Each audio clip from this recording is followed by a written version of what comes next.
We're going to be checking in with a live feed of Attorney General Merrick Garland as he has a major announcement coming out of the Department of Justice. We're going to check in with that in a moment.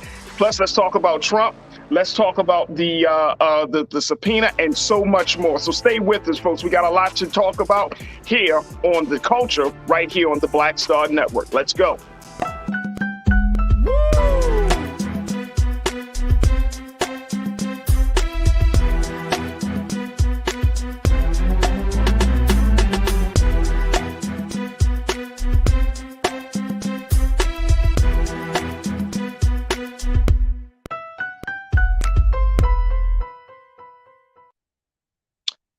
Peace, folks. I'm your host, Farajii Muhammad. Thank you so much for tuning into The Culture here on the Black Star Network. In a moment, we're going to be doing a live feed of Attorney General Merrick Garland, who's going to be taking the podium to talk about some of the latest developments in the Department of Justice. Some people are speculating that it might be surrounding the situation with former President Donald Trump.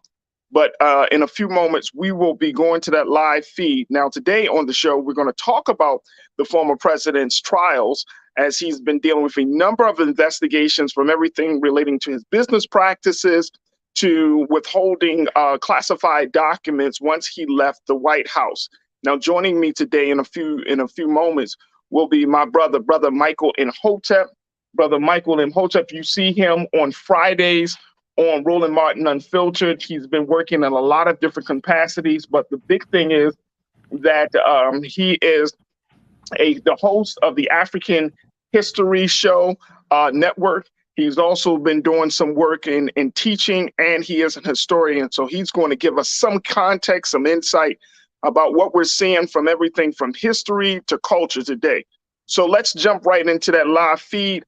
And then, folks, we will have the conversations. Make sure you join us right now on all of our streaming platforms, blackstarnetwork.com, as well as YouTube and Facebook. And also, you can certainly follow me at The Real Farajii to continue the conversation even offline. All right, let's jump into this live feed.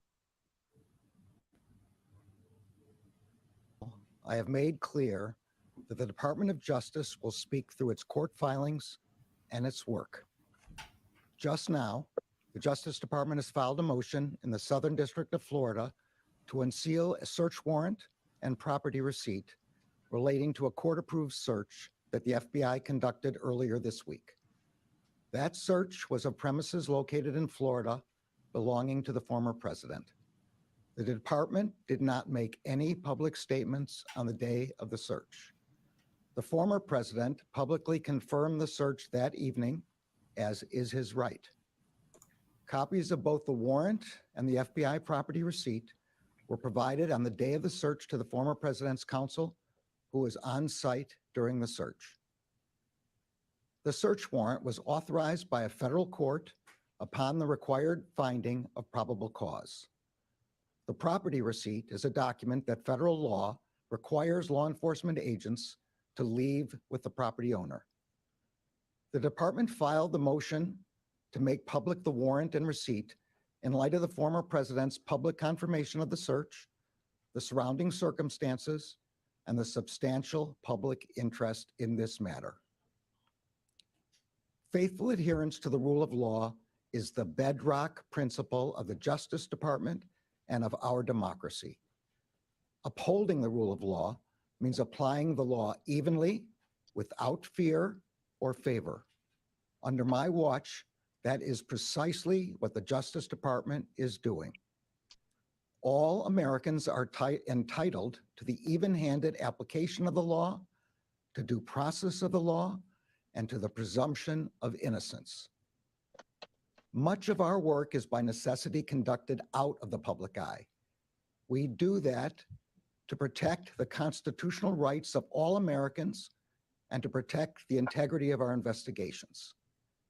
Federal law, long-standing department rules, and our ethical obligations prevent me from providing further details as to the basis of the search at this time.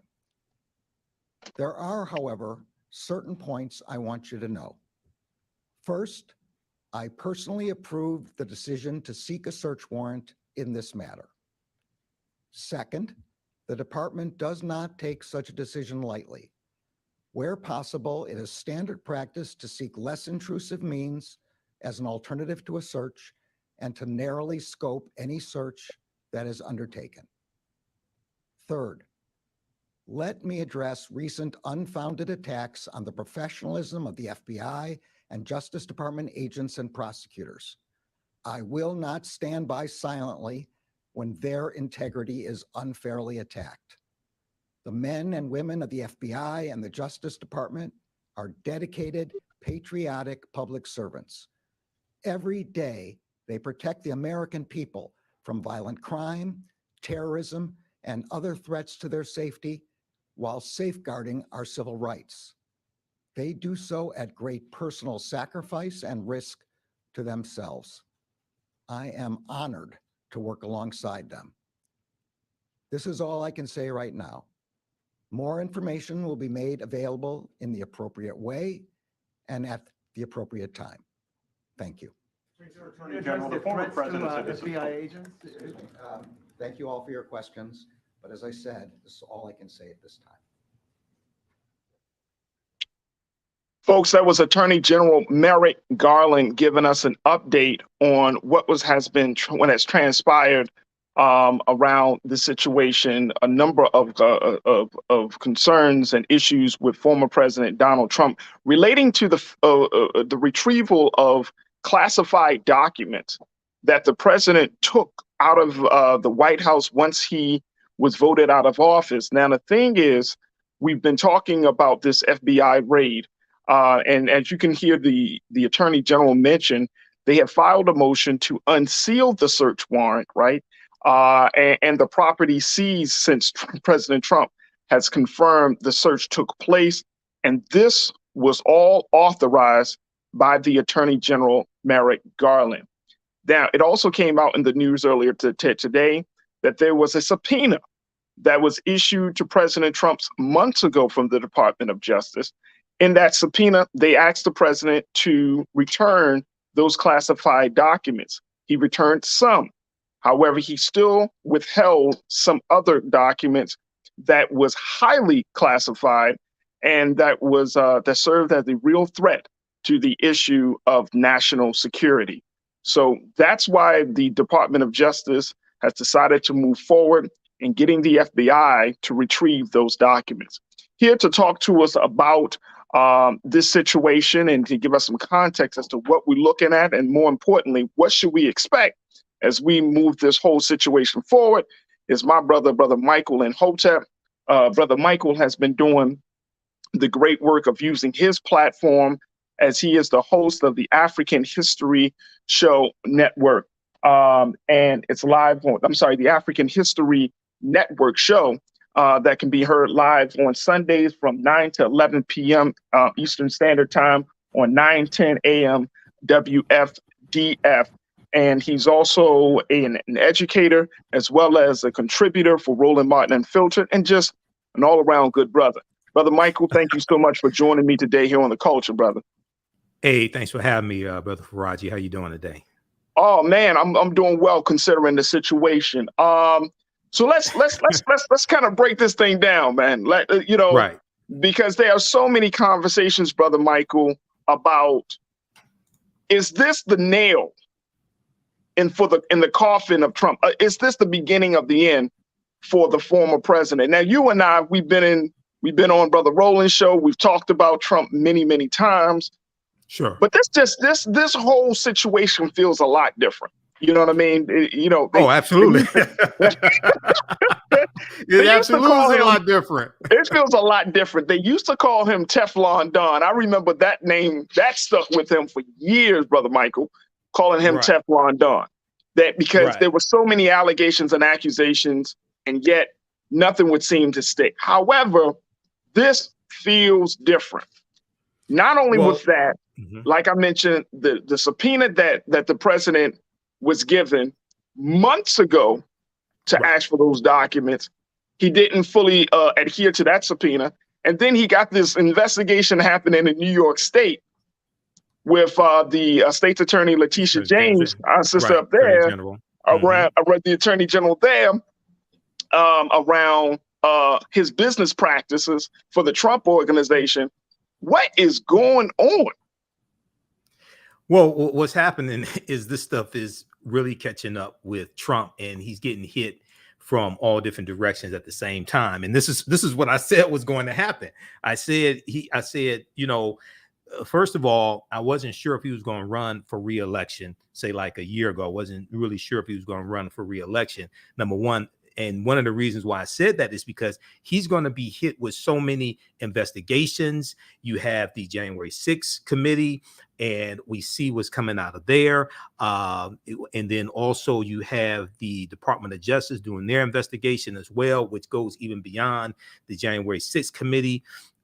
You have the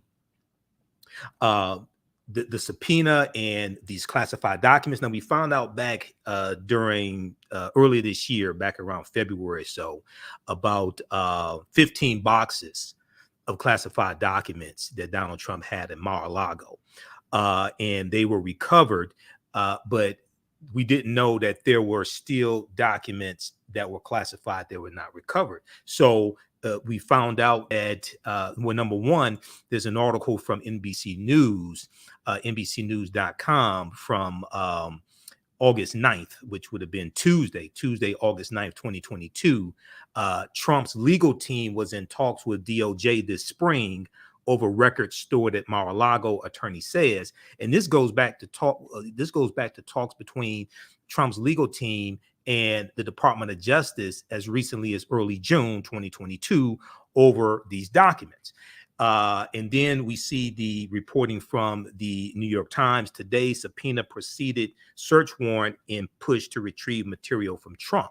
So, and it was suspected by legal analysts and scholars that the search warrant was, number one, the last resort, because they could not get these classified documents through other means, through a subpoena. Okay, number one. Number two, is suspected that these classified documents must be very, very important, very, very sensitive, because there's never been an FBI serving a search warrant on a former president's house. This is unprecedented. Okay, and also it's important to understand, and a lot of legal analysts have said this, as well as attorney DeMario Solomon Simmons on Roland Martin Unfiltered a couple of days ago.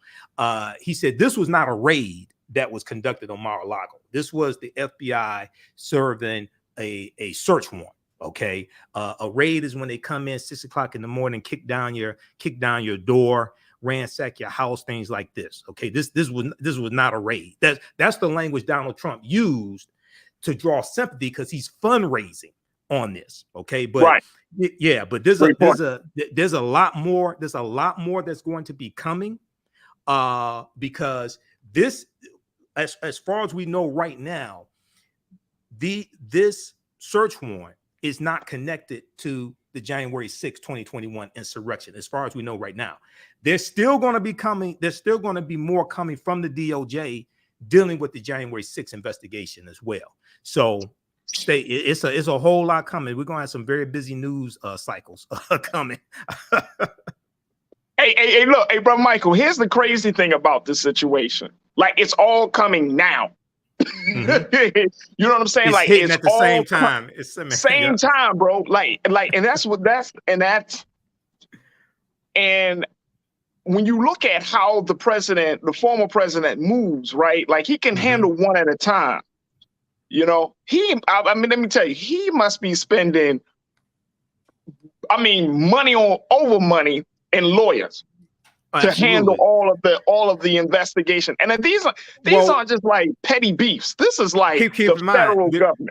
The Republican National Committee is paying his legal fees. He got them to pay his legal fees. So they're paying his legal fees. And, once again, he's strong-arming them. But I think a lot of this is going to implode. So there was a poll taken, I think it was June of this year, where about 50% of Republicans did not want Trump to run for re-election. They're looking at other people like Ron DeSantis, I remember reading Florida, that. Yeah. Yes, sir. Things like this. And then when you have a search warrant like this from the FBI, this is totally unprecedented. Okay, and you're going to have more coming out from the January 6th committee. I don't think I don't think it's going to be more Republicans who want Trump to run now. Right, I think this is right. I think this is going to be really negative, especially with him railing against the FBI. Okay, this is supposed to be the party of law and order. Okay, they back the blue until the coup.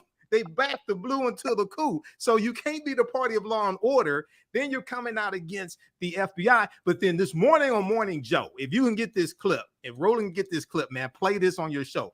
This morning on Morning Joe, they showed a montage of commentary from Fox News from when you had the Hillary Clinton email scandal. And all these people on Fox News, were saying that the FBI needs to investigate, they need to do search warrants, all this, that they were calling for the FBI to go after Hillary Clinton. Okay. Let me add to that. Yep. The big piece that was circulating on Twitter was Mike Pence's Twitter tweet where he praised the FBI. Right. And he tagged real Donald Trump at that time. He tagged them and said, "We thank the FBI, we commend the FBI for looking into this situation." He praised the institution. Right. Now you're talking about you're deeply concerned. This is crazy. And the FBI director was nominated by Donald Trump, Christopher Wray. The FBI director was nominated by Donald Trump. Okay, so now you have these commentators on Coup Plotter TV. You have them now railing against the FBI after he did not turn over all the classified documents. And it's important for people to understand the 1978 Presidential Records Act.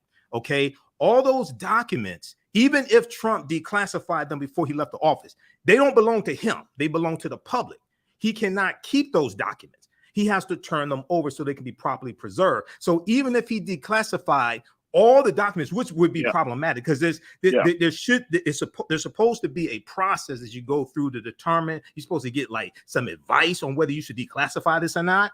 Okay, but even if he did declassify all the documents, they don't belong to him. He can't keep them. So he's still in violation of the Presidential Records Act of 1978. Hey, and Brother Michael, what do you make of, and there are a couple of things that you pointed out that that was along the same lines of some things that I pointed out in my show yesterday. But what do you make of Republicans rallying around this president, this man who is such a liability to the party, right?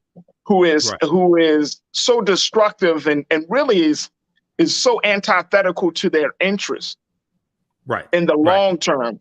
How they're rallying around this. What do you make of? Because I think I think it's insanity. At this point, there has to be some conversation with the RNC, with some of these leading Republican leadership, and saying, look, this guy is an anchor. He is going to, rather not the anchor. Let me say this: he's the iceberg for this ship. He is going to take us down. Right. Well, what do you make of that, bro? Well, this is how corrupt many of them have become, and how afraid they are of Donald Trump and his thugs, the 3%ers and the Proud Boys and things like this. These domestic terrorists. They're afraid of those people. They're afraid of being attacked on social media. They're afraid, those who are elected officials are afraid of being primaried. And the other thing is that this is really a pivotal period in history. Now, I was never one of these people who parroted what corporate media said in MSNBC and CNN and said that Democrats were destined to lose the House of Representatives and the U.S. Senate. I never bought into that. The reason why is, one, I studied the Democrats' record, and it's much better than Republicans. What Democrats have been able to get accomplished these 18 months or 19 months or so is much better than Republicans, number one. Number two, the way to frame this 2022 midterm election is not to frame it based upon the past 100 years of midterm elections, where except for 2 years, the party that controls the White House lost seats in the House and the Senate. The way that I frame this as a historian is that this is the first midterm election after an insurrection since the 1866 midterm elections, the year after the Civil War ended. That's the way we need to frame this, because this is what's happened. This is the first time in history that you've ever had a midterm election after a sitting president incited an insurrection to overthrow the government and stay in power. That's never happened before. So the way we need to frame this is not your grandfather's midterm election. This is the first midterm election after an insurrection since the 1866 midterm election after the Civil War. Okay, that's how we need to frame this. And at the top of the ticket is saving the democracy, because when you study, there was an article from Axios.com, but from by Jonathan Swan, and it deals with a radical change, and it deals with Schedule F, and the Schedule F classification, and it deals with the plot of Trump and his cronies, if he takes back control of the White House, is to change the classification of a lot of civil servants so that it makes it easy for him to fire them and replace them with Trump loyalists. You're talking about a rolling coup of the federal government. We haven't seen something like this before. So at the top of the ticket is saving the democracy and making sure that our votes count, our votes are enforced, things like this. Then you have women's reproductive rights, you have voting rights, you have criminal justice reform, you have economic issues, climate change, all things like this. But inflation is not at the top of the ticket. Inflation is cyclical, one. Two, inflation is taking place globally. Okay? Right. Saving and Brother Michael, yeah, go ahead. And you know what? I'm so happy, brother, that first you're joining me for this big announcement and for this moment to give us some of this context, because I feel like you and I are on the same page in this regard, that there is something intrinsically and fundamentally disturbing. Yes. This and look, I've been trying to wrap my mind around it. I've been reading all these different op-eds and really, and I'm just saying, folks, and I said this before, over these past couple of days, the way that the GOP is moving, it is so against the very nature of the government that is often touted as the system that we all are a part of. It's antithetical to this form of government. Exactly. Antithetical. You can't read the U.S. Constitution, understand the Constitution, and then be a Trump supporter. Not like this. No, you may have voted for Trump in 2016, but you realize, oh no, because there's some Republicans that said, oh no, we can't have him again. But you can't be a diehard Trump supporter and embrace the U.S. Constitution. That means you don't understand what you read. Yeah, that means you don't understand what you read.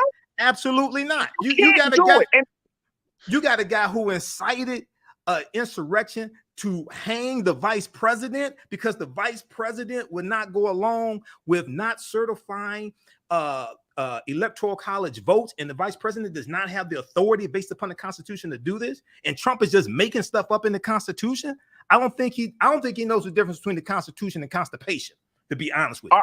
I don't think he's ever read the Constitution. I don't think so either. And so this is what we're going to do. We're going to take a quick pause. When we come back, we're going to continue the conversation. Folks, post your thoughts on our streaming platforms, YouTube, on Facebook. I want to play that. I want to play for you that montage that Brother Michael talked about from Morning Joe. We got it. We're going to play it, and we're going to get to your reactions. Folks, we've been talking about this very, very unprecedented moment of a former president under so much scrutiny, and with the latest announcement coming from Attorney General Merrick Garland. What does that mean to unseal the documents, the search warrant, to have this whole situation go down? We got to talk about it. It's bigger. It's so much bigger than what you, as Brother Michael said, you're talking about democracy is at stake here, folks. And at this moment, we have to figure out how we're going to navigate through this very, very uncertain space. Stay with us. More conversation, more of your thoughts, and a whole lot more as we come forward right here on The Culture on the Black Star Network.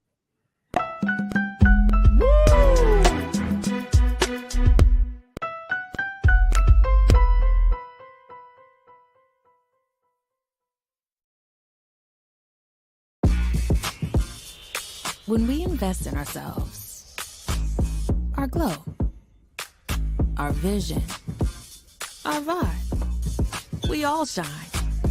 Together, we are Black beyond measure. Pull up a chair, take your seat.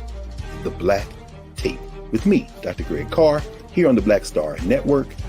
Every week, we'll take a deeper dive into the world we're living in. Join the conversation only on the Black Star Network. I'm Deborah Owens, America's Wealth Coach, and my new show, Get Wealthy, focuses on the things that your financial advisor and bank isn't telling you, but you absolutely need to know. So watch Get Wealthy on the Black Star Network.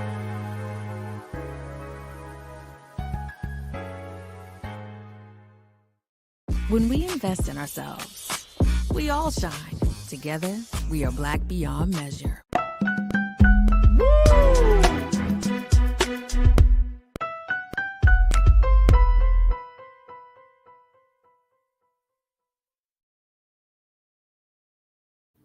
Folks, welcome back to The Culture right here on the Black Star Network. We have been having a conversation based on the announcement coming from the Attorney General Merrick Garland to give us some more details about that search of classified documents from former President's home, former President Donald Trump's home in Mar-a-Lago, Florida. We've been talking about the implications of this, and moreover, what do we expect moving forward as the former president is embroiled in a number of major investigations from the state government to the federal government, and what this all means for democracy. Now, we've been having this great conversation with my brother Michael Imhotep, who is the host of the African History Show, network show, and that you can definitely download and listen to that show, as well as he is an educator and historian, and he's providing his insight and analysis on this whole situation.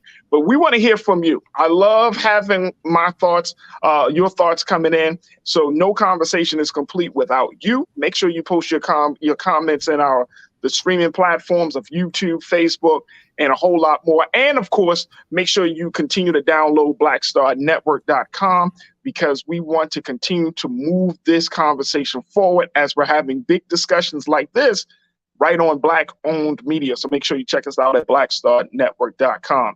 Brother Michael, I want to bring you back into this fold because I'm looking. And before we took the break, I'm here's what I'm seeing. The same thing that you're seeing, brother. I'm seeing the same thing that you're seeing.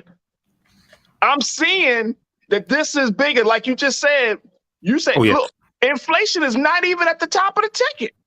We are literally looking at a situation now. Given it, let me tell you, they got that act, the Inflation Act that had just the passed. Inflation Reduction Act 2022, right, yeah, and that's going to tackle inflation long term. Even though in recent polls, inflation is number one, women's reproductive rights, abortion is number two. By the time you get to November, in midterm elections, I think women's reproductive rights will be number one. Charlie, I'm not sure where saving the democracy was, but that's at the top. Saving the democracy is at the top of the ticket, whether it's one of the choices or not in the poll. Okay, this is what we have to understand. That's huge. Okay, because everything else flows from that. You destroy the Constitution. Okay, everything else is gone from there. Let's keep it real. You can't have a conversation if the document, the Constitution, and again, folks, I want to frame this in the best way, because as much as we're talking about this, because I know some of us, Brother Michael, we might be in a space where And you got to answer this right now. But I know some of Right. us are going to be in this space where they're like, well, man, I'm happy to see that the government is falling and doing boom, boom, boom. But we don't have an alternative at this moment. Not only that, it's going to fall right on us. It's going to fall on us. No, no, we need to transform what it is. It's going to fall right on us. See, people say that until the ceiling collapses on their head. Okay, no. You feel that one brick. You feel that brick. You feel that. These domestic terrorists you look it up. here? You like, wait a minute, hold up. This falling on me too. Look, man, look, let me tell y'all something. Let me tell you something. When the government is falling and as many people, and we got to keep this real, folks, so many Black people has put their hopes and aspirations into this system of things, this democratic system of things, right? And if we look at it, as much as there's only a small number of folks that is like, no, we need to change it. But a lot of Black folks, a lot of Latinos, a lot of poor whites, a lot of people have put their hopes into the system of things. And as a result of that.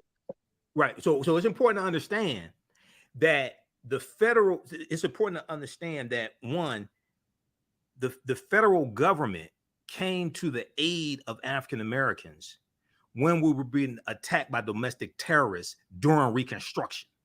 Okay, see, it's important to understand that history. So you have the Ku Klux Klan Act of 1870. Well, actually go back to 1870. The U.S. Department of Justice was created in 1870 largely to protect and enforce the rights of African Americans and go after the domestic terrorists, go after the Klan and things like that in the South. This is why the U.S. Department of Justice was created. Now, the Office of Attorney General was created about 1789. But the U.S. Department of Justice, and there's an article, I just talked about this. I did a broadcast on my show Sunday. I just talked about this on my show Sunday. There's an article from SmithsonianMag.com, the Smithsonian Institute, and it deals with the first Attorney General, the first Attorney General under the Department of Justice, Amos T. Ackerman, 1870.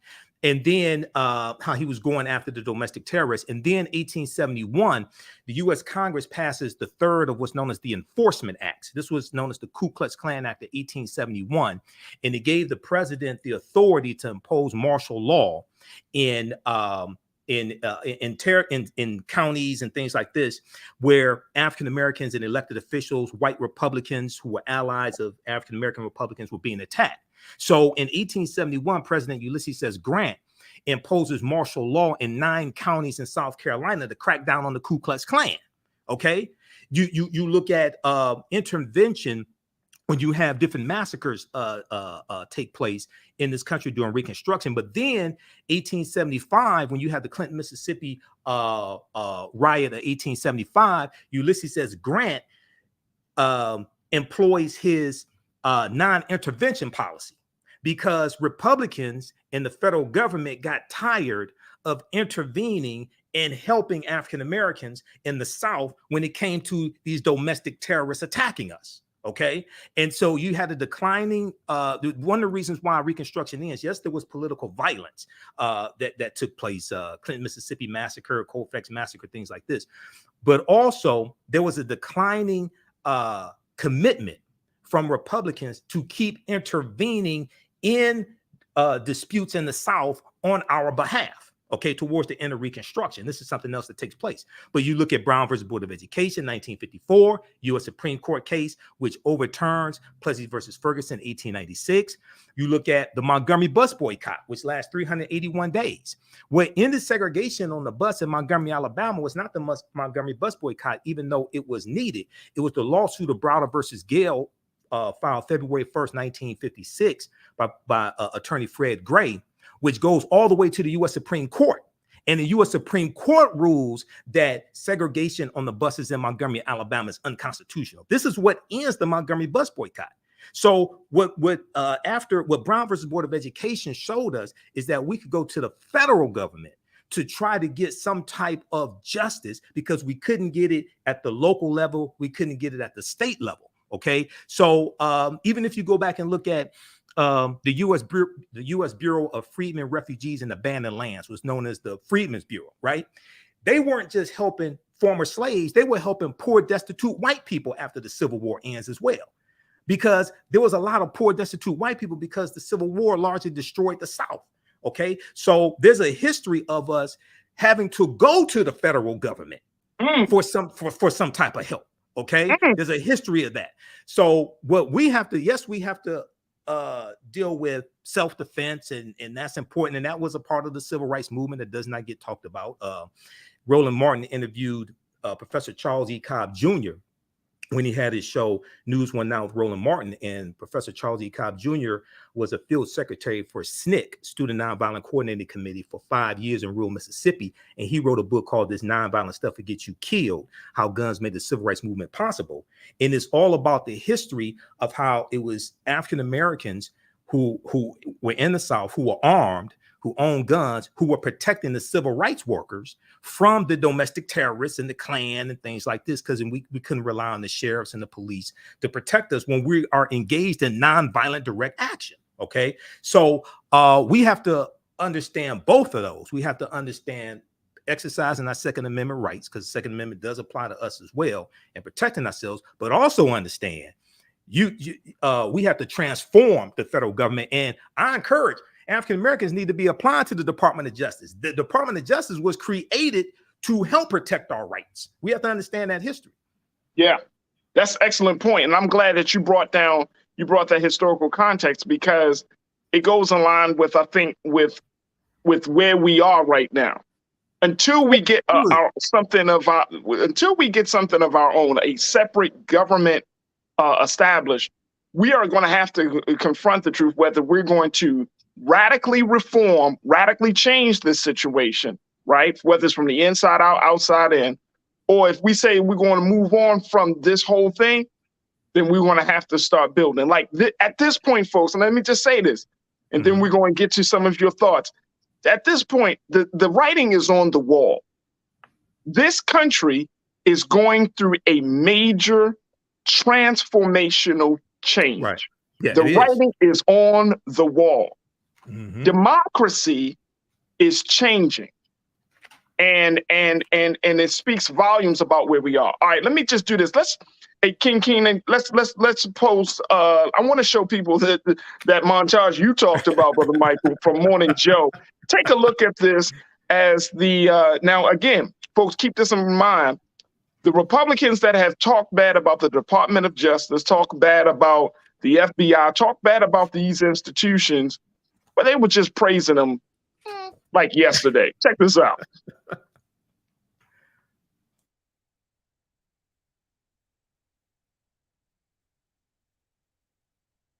Taking the fifth. I think it's disgraceful. What happened? He pleaded the fifth, right?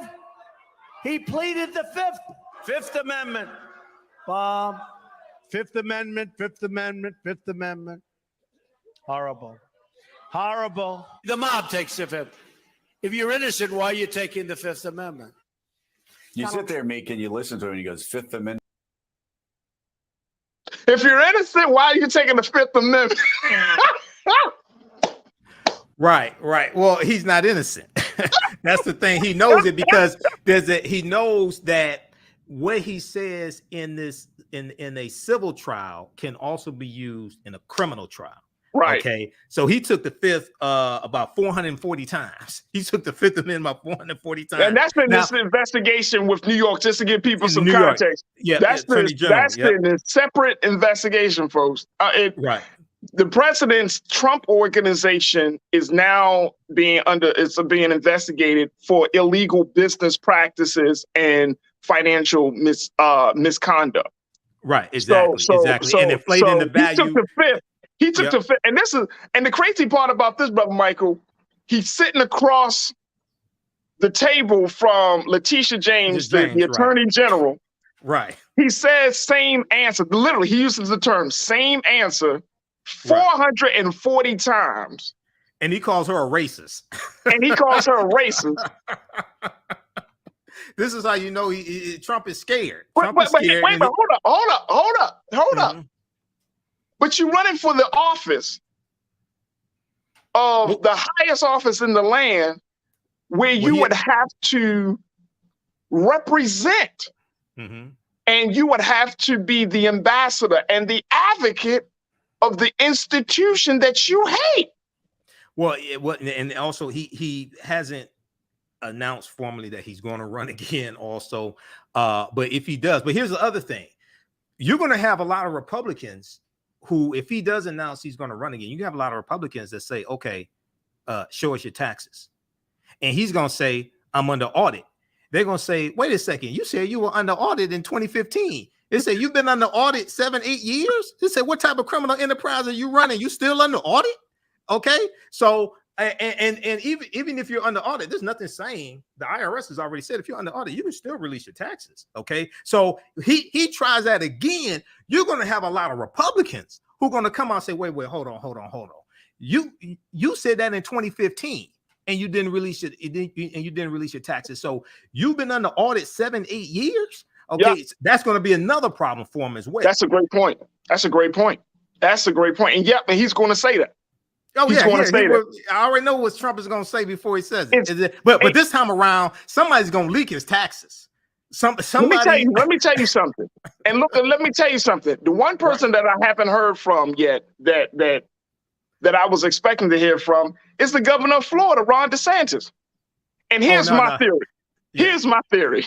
Ron DeSantis is being primed in position to be the golden boy of the GOP conservative movement of the GOP. He's being seen as, hey, you're the viable candidate. Right. He don't want to get his hands involved in this situation, especially the way he moves with no limits and boundaries down in Florida. He don't want the federal government looking at him for any of the stuff he's doing in Florida. So he's being very quiet.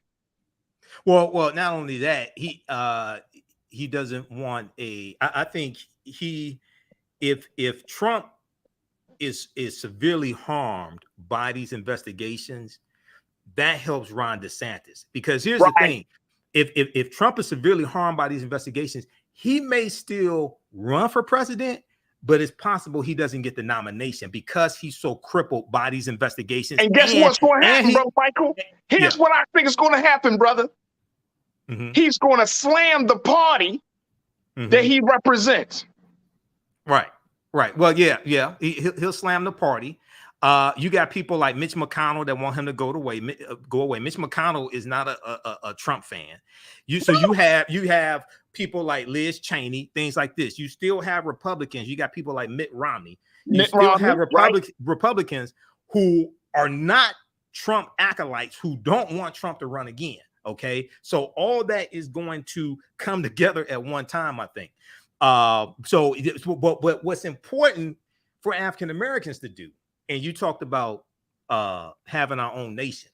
Okay, if we can control a city of 200,000, 300,000, 400,000 and run the school system, control city hall, own the grocery stores and gas stations, if we can't run a city, then we're going to have a problem running the nation. See, Dr. John Henry Clark used to say, don't come to me talking that nationhood stuff until you have acquired the skills that it takes to run and manage and maintain a nation.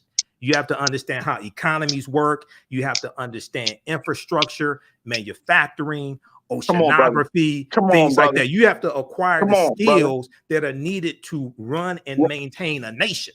Okay. Exactly. So I always hear, people saying we need to separate and things like that. Most of them are still here, haven't gone anywhere. So I'm still trying to figure that one out.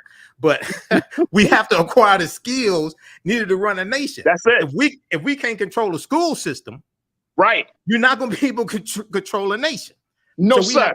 So we have to prime. So we need to focus on controlling the cities and the city governments where we live. Hey, that's one of my top.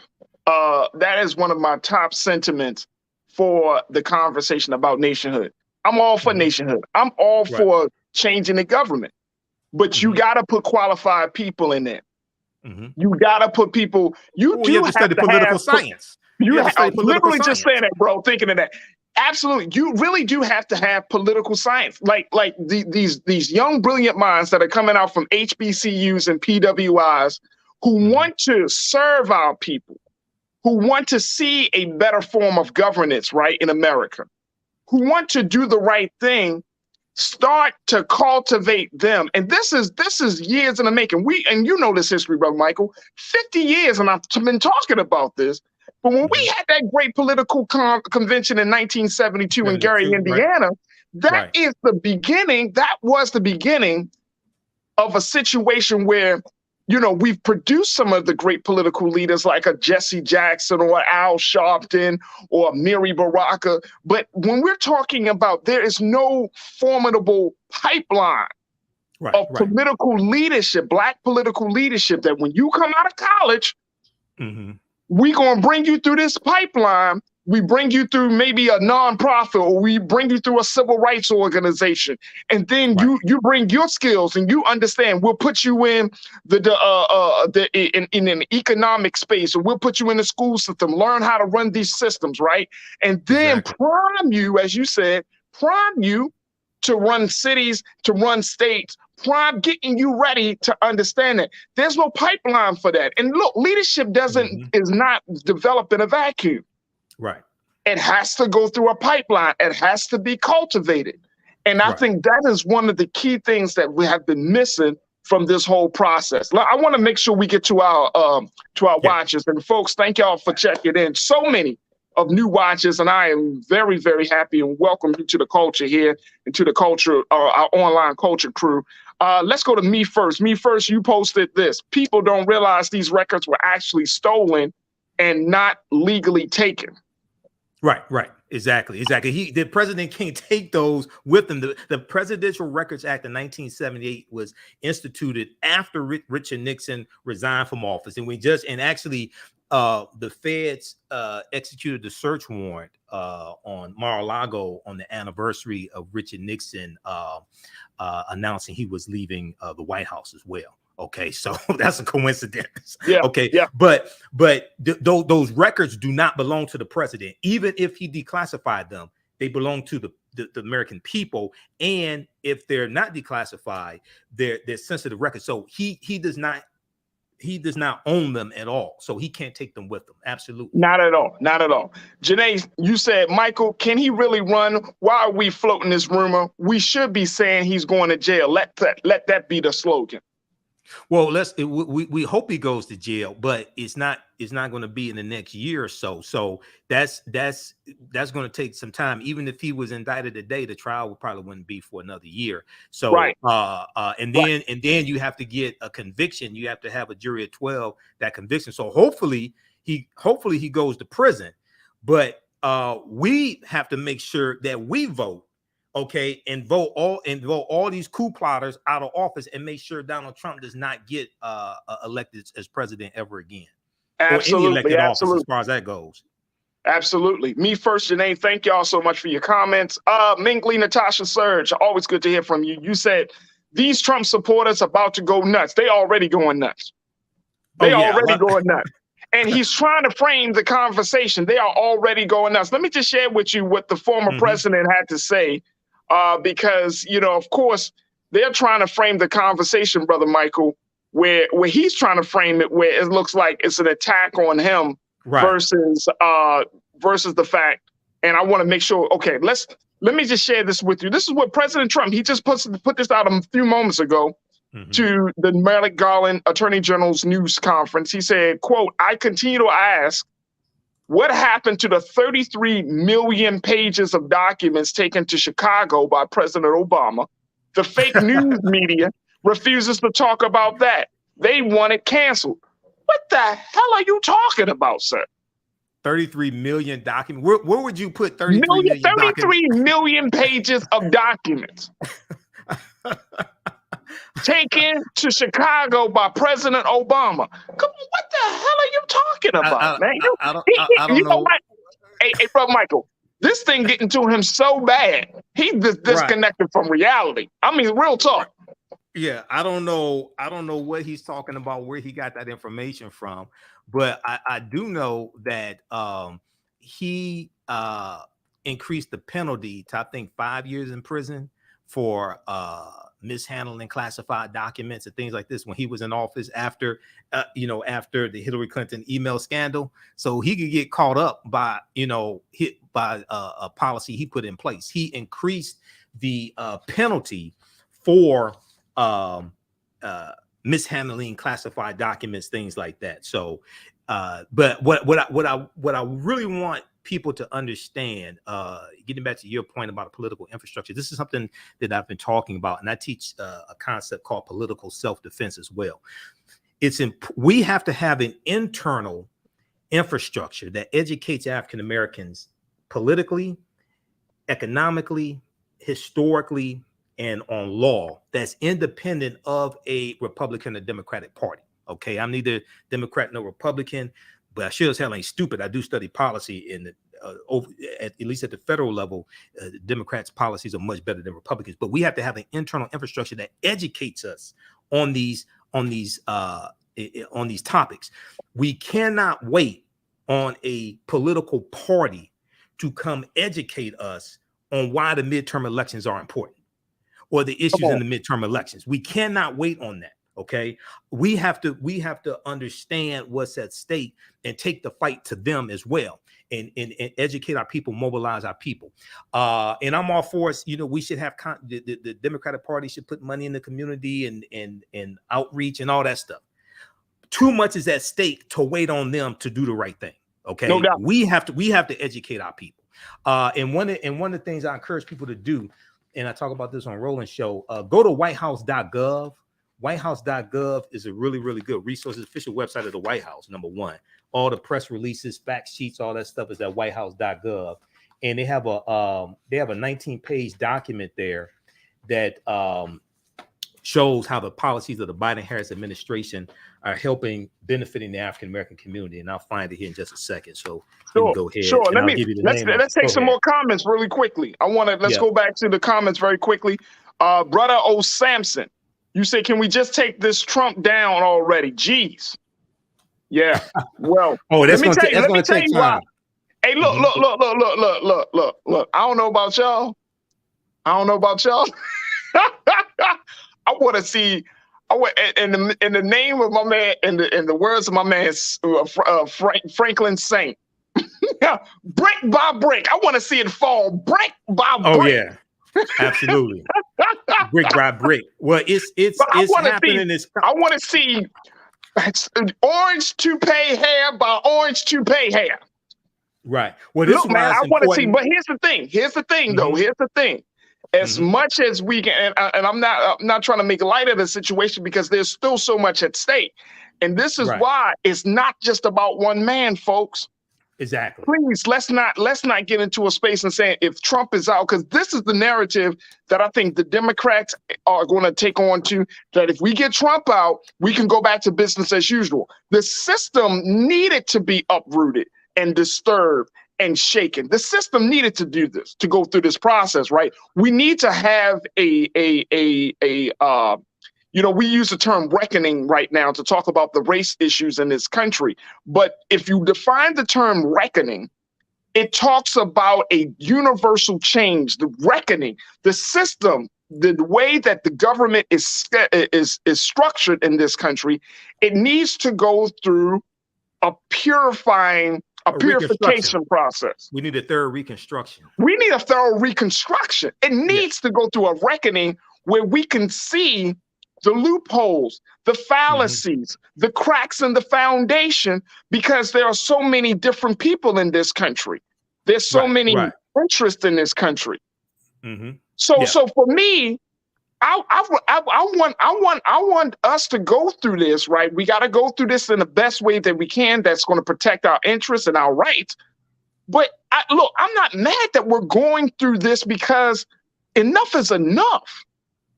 Yeah, we can't keep going through. We can't keep the poor, the middle class.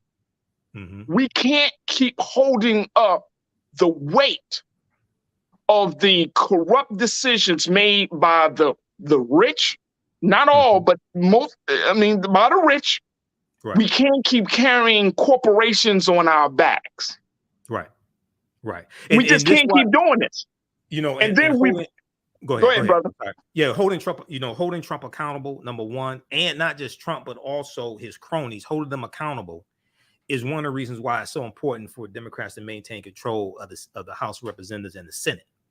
Number one. Number two, the transformational policies. You look at the $1.9 trillion American Rescue Plan that provided funding for schools to open back up and paid for hiring more teachers and having smaller classrooms. There was $46.5 billion for rental assistance for renters as well as landlords. There was stimulus money. There was the $4 billion in debt forgiveness for African American farmers, Latino farmers, and Asian American farmers, Native American farmers. Now, even though you had lawsuits from white farmers who were jealous, and that's being blocked and tied up in court, no Republicans in the House or the Senate voted for the American Rescue Plan. It's important for people to understand this. When it came time to rescue America from COVID-19, rescue the economy, open schools back up, no Republicans voted for that bill. Okay. Also, no Republicans in the House voted for the George Floyd Justice and Policing Act, which passed the House of Representatives in August. It passed the House of Representatives, I think it was March of 2021 by a vote of 220 to 212. And it was blocked in the Senate by a Black Republican, Senator Tim Scott, who lied about what the sticking point was. Okay. So if you read the document at whitehouse.gov, the Biden-Harris administration advances equity and opportunity for Black people and communities across the country. And I posted the link here. Maybe when we come back from the break, they can pull it up so people can see that. There's a 19-page document. If you read this, this shows you directly how these policies are helping African Americans. Most of the stuff you won't see on MSNBC or CNN. Look, we got to take a quick pause. When we move forward, folks, let's continue this conversation. There's so many people and so many dynamics to this thing. Even though we've been talking about President Trump and his issues and the many investigations around him, this just shines a spotlight on where we are in this country. It shines a spotlight on leadership. It shines a spotlight on systemic inequities and inequalities. It shines a spotlight on this idea of what it means to have a true democracy and so much more. Keep your comments coming. We're going to get back to that. And we're going to certainly get back to the brilliance and scholarship of our brother Michael Imhotep. Stay with us. This all happening on The Culture right here on the Black Star Network.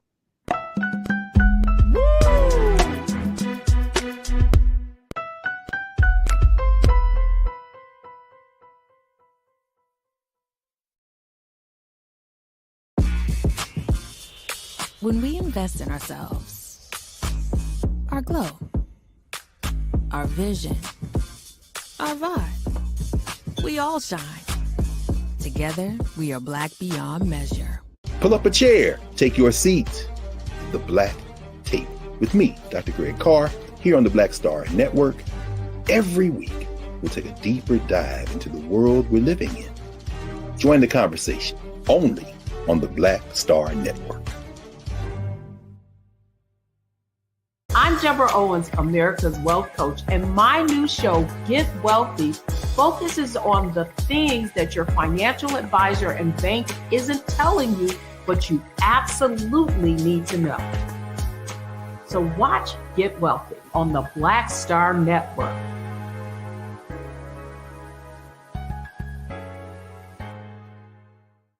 Hi, I'm Dr. Jackie Hood Martin, and I have a question for you. Ever feel as if your life is teetering and the weight and pressure of the world is consistently on your shoulders? Well, let me tell you, living a balanced life isn't easy. Join me each Tuesday on Black Star Network for A Balanced Life with Dr. Jackie. We'll laugh together, cry together, pull ourselves together, and cheer each other on. So join me for new shows each Tuesday on Black Star Network, A Balanced Life with Dr. Jackie.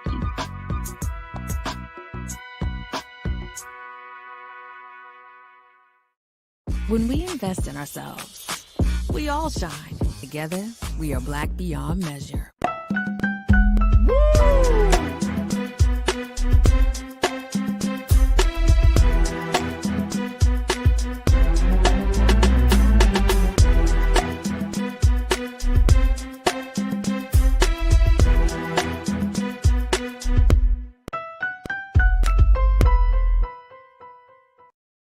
All right, folks, welcome to the second hour of The Culture right here on the Black Star Network. Thank you so much for checking us out and tuning in to the very, very lively and I would say historically rooted conversation that we're having right now to talk about some of the big developments in the investigation of former President Donald Trump and his taking of classified documents and the retrieval of those documents coming from the Department of Justice and the FBI. Now, earlier today, Attorney General Merrick Garland had made the announcement saying that he authorized for the search warrants to be unsealed to let us know what was to let us know what was being retrieved. And most importantly, it also came out that the New York Times reported earlier today that there was a subpoena sent to President Trump and his lawyers about these documents, and that the president only gave a few of the documents back, but there were still some more highly classified documents that were missing from the boxes that the president took from the White House. And so as a result of that, those documents being high in nature, highly classified, very sensitive, and as the Department of Justice has put it, served as a threat to national security, the decision was made for the FBI to search and seize those documents. So this wasn't a raid, folks. This was not a raid. President Trump knew that because of him not following orders, because of him not following the law, that this was going to happen. This was not a raid, folks. This wasn't like, you took documents that should have stayed in the possession of the National Archives. These documents should have been returned. So I don't want us to get into a space of calling this a raid when the president and all the other interested parties knew that a day would come when the FBI and the Department of Justice would move forward. And why wouldn't it? Right, exactly. Why wouldn't it? Considering this is the protocol for any president. Every single president that has sat in the White House understood that that the documents that were used in handling White House business and White House affairs and national security affairs stay within the White House, stay within the National Archives. Every president except this one, unless you're trying to cover up something, unless you're trying to hide something, unless you're trying to constantly invoke the Fifth Amendment to show that you're not complicit in some type of foolishness. Oh, you did invoke the Fifth Amendment quite a number of times. That's another investigation. We've been having this conversation with Brother Michael Imhotep. Brother Michael, who is a scholar, an educator, a historian, and he's doing a dynamic job on making sure that we stay up to date on everything what's happening in this moment as we look at history on the African History Network. You can check him out on his website at africanhistorynetwork.com. Brother Michael, again, we thank you so much, dear brother, for taking time out for being on this. There's so many different elements of this conversation. Yes. That I think that as you're like unfolding and I'm listening and I'm learning, because there's certain things that I didn't know. So I'm so happy that you're helping us to give us some historical context, brother. Real talk. You know what I mean? I tell people, I'm host of the show, but I don't know everything. So because I don't know, I'm bringing people who do know some stuff onto the show for the benefit of us all. But I want to get back to some of the comments because people, Brother Michael, are really starting to see and we're really having some very, very more important conversations in our community about the state of our government. And I think that this is healthy. Right. And like you said, we should, brother. We really, really should. Nisa, always good to hear from you. Nisa, 1971, you say, this is the republic designed by rich white men for rich white men. The democracy we all imagine we live in does not exist per se. We can create one, but let's not be disillusioned about today's issues. Yeah, I think that's the point that I think that's what you and I are working on trying to do, to trying to break us out of this illusion that this system, as we speak of it right now, is a system that we can continue to put our hopes and aspirations in. That Well, this we have to system, transform we it. got to Yeah. recognize that this system is falling. Yeah, it has to be transformed. First thing we should do is read the U.S. Constitution, because that's the foundation. Because a lot of us don't understand the Constitution, haven't read it. There was a article from CBS News.com from January 19th, 2021, which was the day before Joe Biden and Kamala Harris were sworn into office, and it deals with how most Americans don't know what's in the U.S. Constitution, don't understand the U.S. Constitution, don't know simple things like how many seats are in the U.S. House of Representatives, different things like this. Okay, 435 seats in the U.S. House of Representatives, and that's based upon the last census, which determines how many seats in the House of Representatives each state has. That comes from the census. First census taken in 1790. It was the U.S. Constitution that created the U.S. Census. Okay, so. And it talked about how this could be catastrophic for society, because you have a lack of understanding of civics, and what happens is the elite always manipulate the poor, ignorant masses. The elite always manipulates the poor, ignorant masses, and this is what we saw January 6, 2021. We saw domestic terrorists incited by the traitor-in-chief Benedict Donald sent to the U.S. Capitol building, and they said we were invited by the president of the United States. First of all, the U.S. Capitol building is not the president's building. The White House is the president's building. He can't invite you to the U.S. Capitol building. That's a separate branch of the federal government. That's the legislative branch.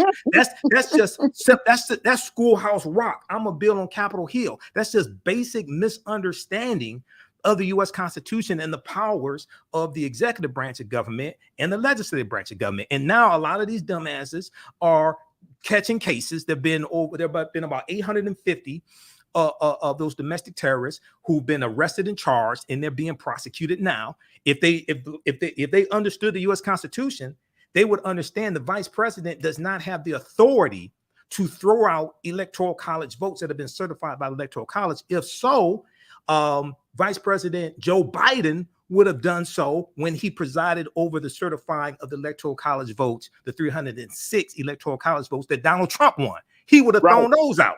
Right. Okay. So great point. This is just basic misunderstanding of civics. Right. So this is why African Americans, why we have to understand what I call political self-defense.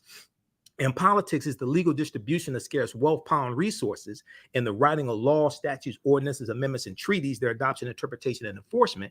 And politics impacts economics, okay, as well. Politics shapes the economy and the laws that your Black-owned business operates within and has to navigate through. Okay, so all this comes together, but the foundation is African history and culture. And this gives us our VIPs, our values, our interests, and our principles, our self-esteem, self-development, self-worth. And this teaches us how to engage in economics, how to engage in politics. So we have to have a synthesis of all three of these, as two of my teachers, Professor James Small and Dr. Leonard Jeffries, correctly teaches us. Absolutely. Absolutely. Let's go back to the comments. Jawan Yvette. Jawan, you said, I keep saying this midterm is all hands on deck. We have to come out in 2020 numbers or more. Yeah, I think so. But here's the thing about the whole voting thing for the midterm. The thing is, we have to come out on all hands on deck. But I think we need to be really intentional, folks. We're seeing what's at stake here, right? And if you are in your respective districts, states, and all of those places, and you haven't, like, for example, you haven't had your primary just yet, and your primary is coming up. Like, be intentional. Like, it can't just be the vote thing. Like, oh, we just need to vote. I mean, come on, folks. It just can't be. It's got to be. Okay, how are we going to put some money into these into behind our vote? It's got to be. What are the policies that we're going to be pushing? We're not. No. We're setting the agenda. Don't let somebody come in front of you and just be like, we want better schools, better roads, and we're going to lower crime. And it's like, okay, who doesn't want those things, right? So, Right. I mean, be very intentional about what is it that you want your representative, your elected official to do. You come to them with your ideas, your issues. Don't You know, just your agenda. I mean, it becomes sad because we're going to keep going down this vicious circle of like, all right, so let's vote somebody else in, and then if they mess up, they screw up, and we're like, okay, we just vote somebody. Like, come on, man! Like the system is going through, as you mentioned, Brother Michael, has to be transformed. This system is going through a transformational change, and we're still using antiquated, outdated tools to bring Right. about that change. Right. Now the system is already changing. Yeah, But this you is know, why. it's like you. Go ahead, brother. Yeah, this is why it's important to understand local politics, because Republicans are better at messaging and teaching about local politics, city, county, and state government.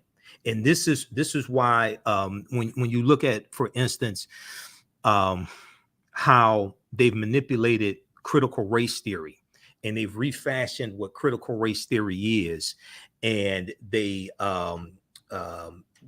have created this umbrella that they mislabel critical race theory, and it deals with all the things, conversations that they don't like about race, racism, white supremacy, the history of slavery, things like this. So they put it all underneath this umbrella of critical race theory, and then they have their various nonprofit organizations and things like this to educate white parents on how to organize and run for school board offices, run for school board positions, show up to school board meetings, start promoting banning books, things like this, create these culture wars.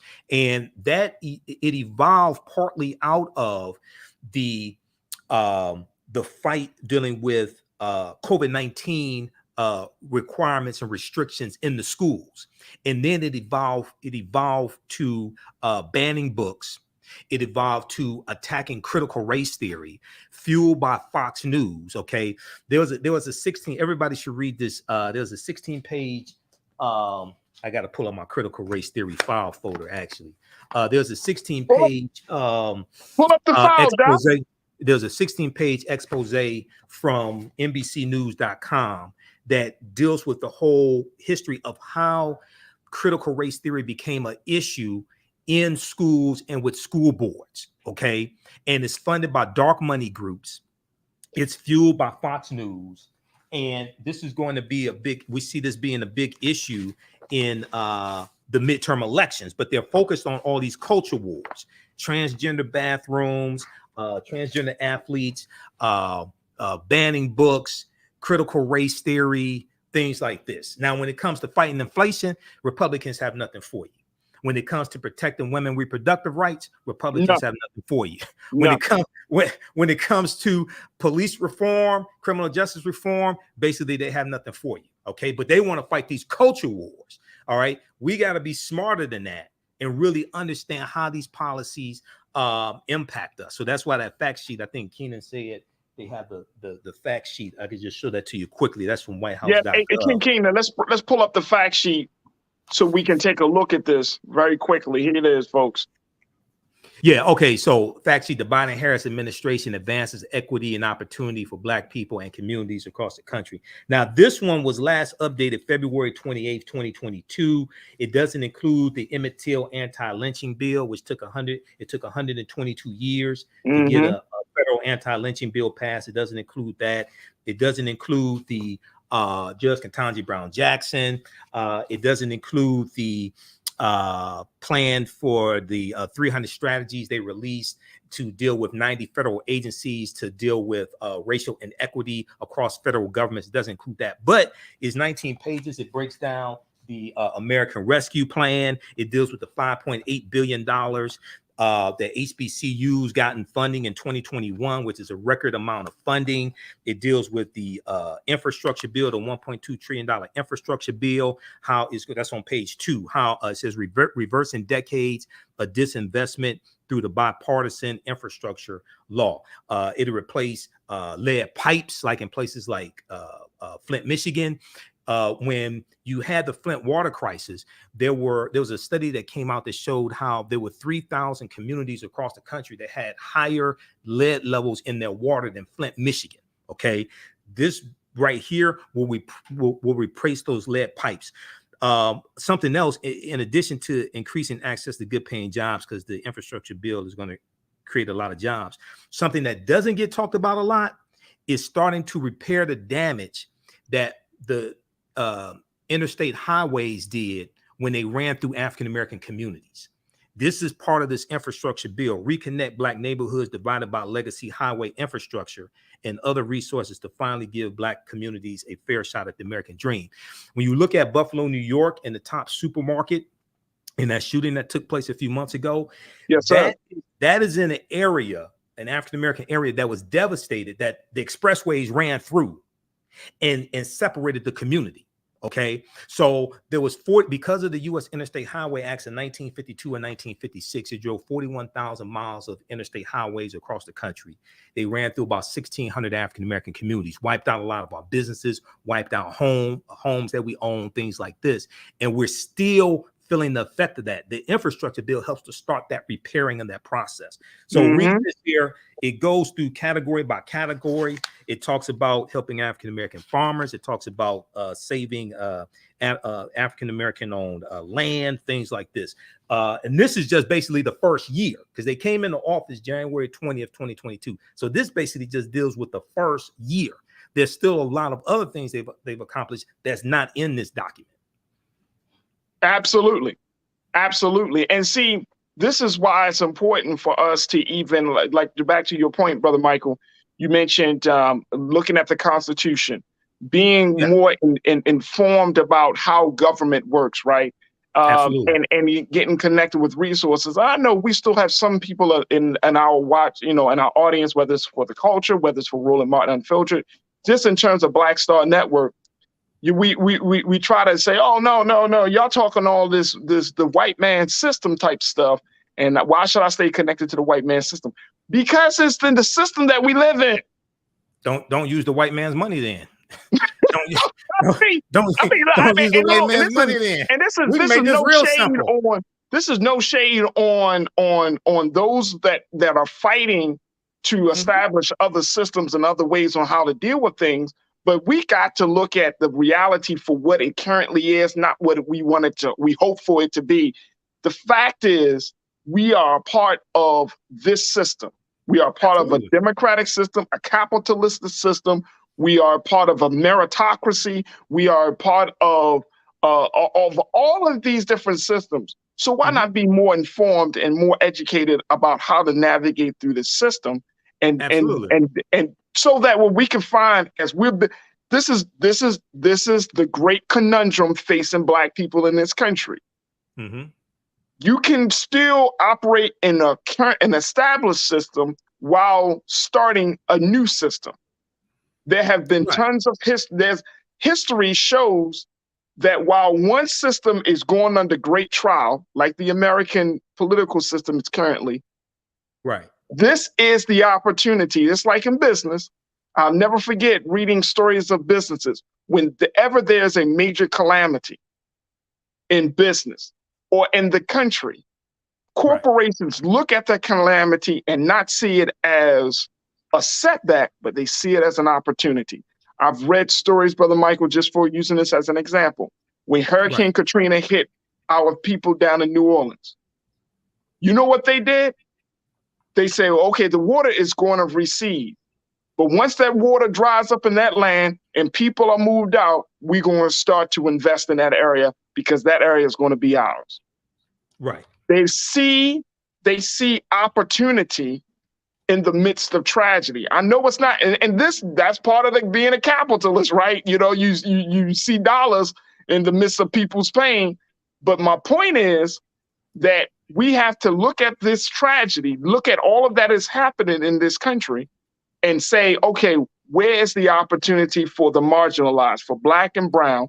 Where's the opportunity for poor people? Where's the opportunity for us to get to be seen and heard? Where's the opportunity? There are big opportunities right in front of us, folks. Well, yeah, this is understanding the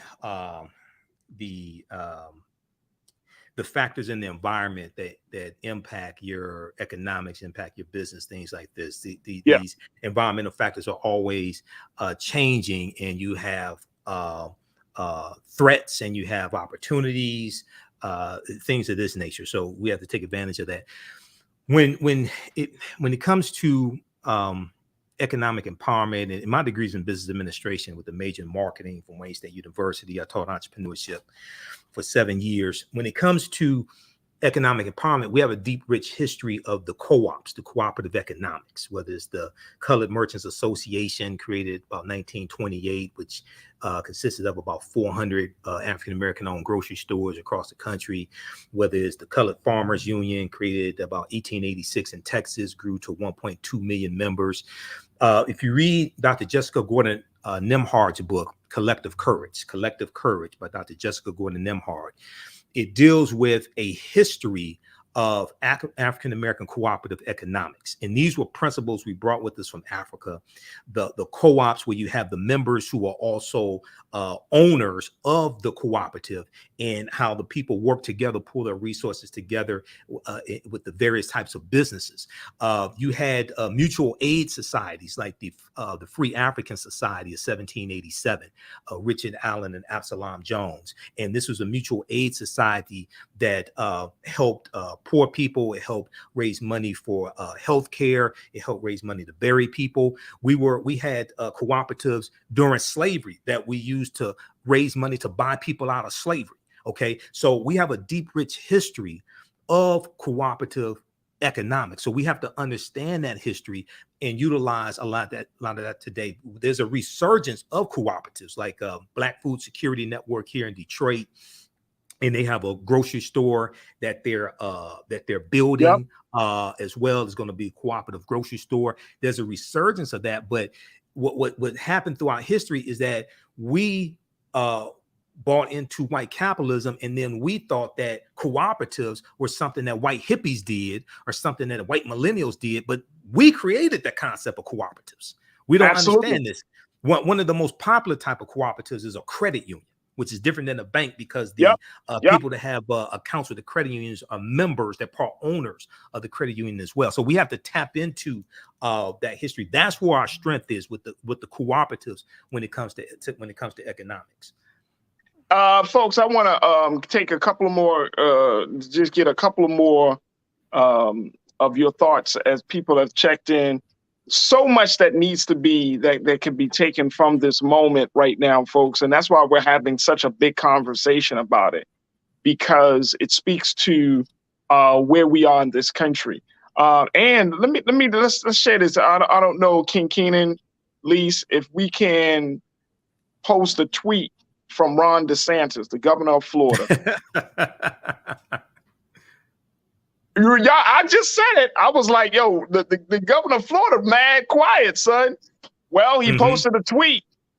We got that? All right. Check this out. The governor of Florida said, the raid of Mar-a-Lago is another escalation in the weaponization of federal agencies against the regime's political opponents. While people like Hunter Biden get treated with kid gloves, now the regime is getting another 87,000 IRS agents to wield against its adversaries. Banana Republic. I'm telling you. Hold on. Hey, Mike. Oh, go ahead. Go ahead. Go ahead. I'm just. Well, he's falling in line. He's falling in line. Right. Then this is the same guy that's created a police force to monitor elections. This is the same guy who sent sheriffs to the home of a doctor who was dealing with COVID-19 protocols and precautions, if I remember correctly, that he disagreed with. So he sent the sheriff to her home. So this is more of these Republican talking points that were supposed to be the party. They were supposed to be the party of law and order. Okay, the 87,000 IRS agents there to crack down on people who haven't been taking their taxes, paying their taxes, especially the wealthy.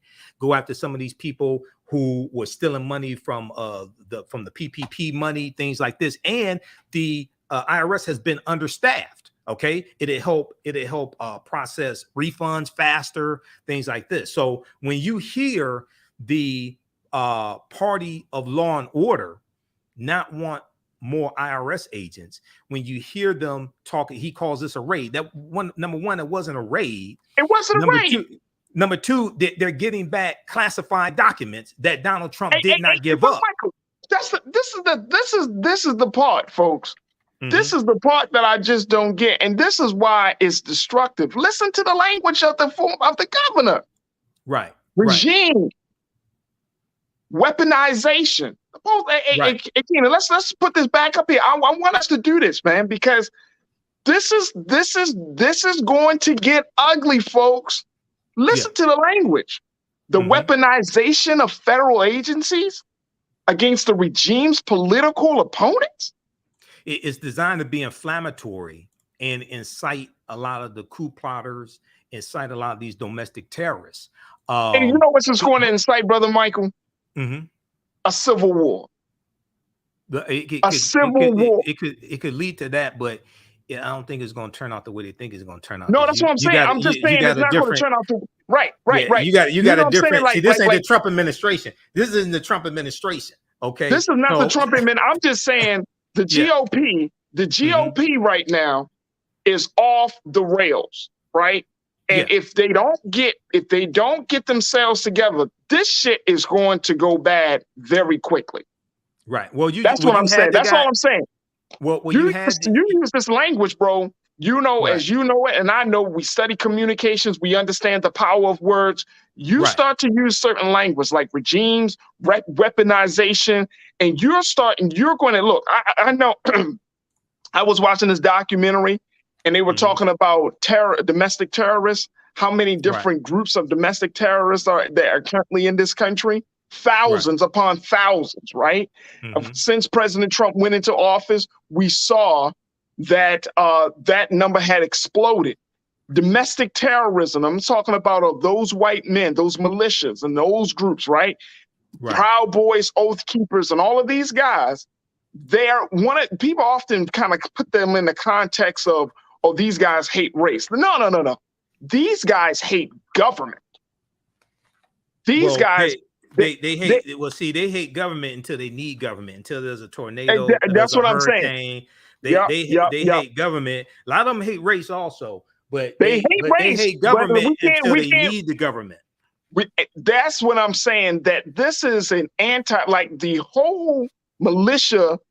And I was listening to a podcast about this, and I can't remember the podcast off the top of my head, but they were talking about the history of some of these militias, and they're anti-government.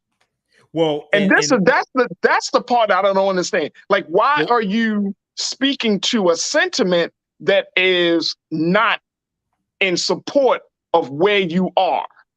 Well, one of the reasons why is because when they say they're anti-government, one of them has to do with the government historically, the federal government helping African Americans. Number one. Number two, it has to do with the fight between the federal government and states' rights, which goes back to the U.S. Civil War and the Reconstruction era. All this is a continuation of the Civil War Reconstruction. This is what this really is. When you hear them talking about, especially the southern states, these former Confederate states, talking more about states' rights, they were infuriated by the 1964 Civil Rights Act, which changed the lives of a lot of these Southern segregationists. They were infuriated by the 1965 Voting Rights Act. Okay, because if you go back and you look at 1870 and the 15th Amendment, these Southern states started putting policies in place to get around the 15th Amendment to suppress the African American vote. And this is right around 1870 that they start having felony disenfranchisement, meaning that they start passing laws where you lose your voting rights if you have a felony conviction. That's going to start right around 1870 when with the 15th Amendment that guarantees the right to vote for African American men. All right. And then when we go and we look at what happens, Florida was the first state where Ron DeSantis is. Florida was the first state to have poll taxes in 1889, which means you had to pay a tax to register to vote. And this was designed to suppress the African-American vote. Then in 1890, you have what's known as the Mississippi State Convention of 1890, where they rewrote the state constitution to impose poll taxes and literacy tests to suppress the African-American vote in the state where African-Americans were the majority of the population. The white man that presided over the state convention, his name was Solomon Saladin Calhoun. He was a white county judge, and he said, we came here to exclude the Negro. And this is what they did. What they did in Mississippi became known as the Mississippi Plan, and it became adopted by other southern states. South Carolina, Louisiana, 1898, Alabama, 1901, Georgia, North Carolina. They go through and rewrite their state constitutions. Louisiana institutes the grandfather clause in 1898, which states that if your grandfather could not vote prior to 1867, that means you can't vote. Okay, so this was a way to get around the 15th Amendment and not hurt poor white men, and many of them who were illiterate, who couldn't pass a literacy test. Okay, so they're coming up with ways to get around the 15th Amendment of the U.S. Constitution to suppress our vote. And then the African Americans who were elected to Congress, a couple in the Senate, but also elected office. Because during Reconstruction, there's about 2,000 African-American men that get elected to public office during Reconstruction. The majority of the state legislature in South Carolina were African-American men. Okay. Most of them all get wiped out, get knocked out of office because our vote is suppressed. Well, the voter suppression bill, starting with Senate Bill 202 in Georgia. Okay. What Georgia did with Senate Bill 202 is being copied by these other states, but this is being funded and crafted by one of the groups is Heritage Action for America, which is the sister organization to the Heritage Foundation. Heritage Action for America and Jessica Anderson, who's their executive director, got caught on tape. She was speaking to a group of donors in Arizona. MotherJones.com exposed this and released the recording. And she said it was her organization that crafted Senate Bill 202, and they're crafting these boilerplate legislations that are making their ways through state legislatures to suppress the vote. Latinos, African Americans, Asian Americans, things like this. So we see history repeating itself, but we have the hindsight of history, and we have to. This is why voting is so important, to vote these people out of office. Okay, to protect ourselves. Yeah. Hey, look, we're going to take another quick pause. When we come forward, folks, let's talk about, let's continue to kind of, get your thoughts, but we're going to share some final thoughts around this situation because there have been, like I mentioned, there are so many different elements to this conversation. But one of the big things, folks, is that we are in a very, very unprecedented time. Yes. History is being made as we speak today, and we have to determine and figure out what our history is going to be moving forward. So we're going to continue the conversation, get some final thoughts from you, get some final thoughts from Brother Michael, and so much more. So stay with us. You tune into The Culture right here on the Black Star Network. We'll have that conversation when we come forward.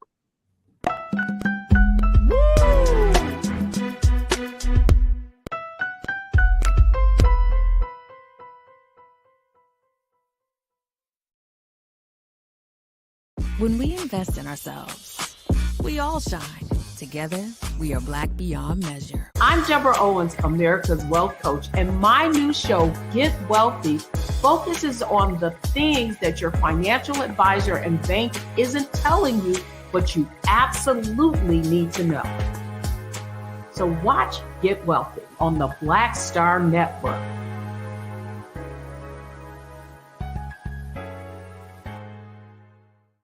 Hi, I'm Dr. Jackie Hood Martin, and I have a question for you. Ever feel as if your life is teetering and the weight and pressure of the world is consistently on your shoulders? Well, let me tell you, living a balanced life isn't easy. Join me each Tuesday on Black Star Network for a Balanced Life with Dr. Jackie. We'll laugh together, cry together, pull ourselves together, and cheer each other on. So join me for new shows each Tuesday on Black Star Network A Balanced Life with Dr. Jackie.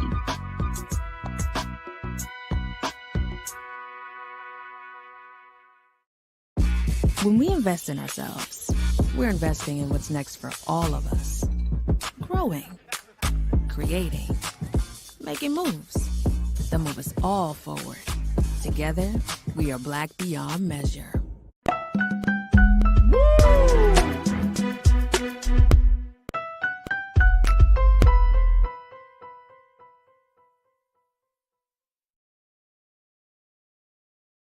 Folks, welcome back to The Culture here on the Black Star Network. I've been having a very, very great, just an awesome conversation with our guest panelists here today, Brother Michael Imhotep, who's been, you've seen him on Roland Martin Unfiltered, and I'm so happy that my brother was able to spend some time with us this afternoon to give us a historical context, to give us his analysis about what we're looking at and what we're expecting to see.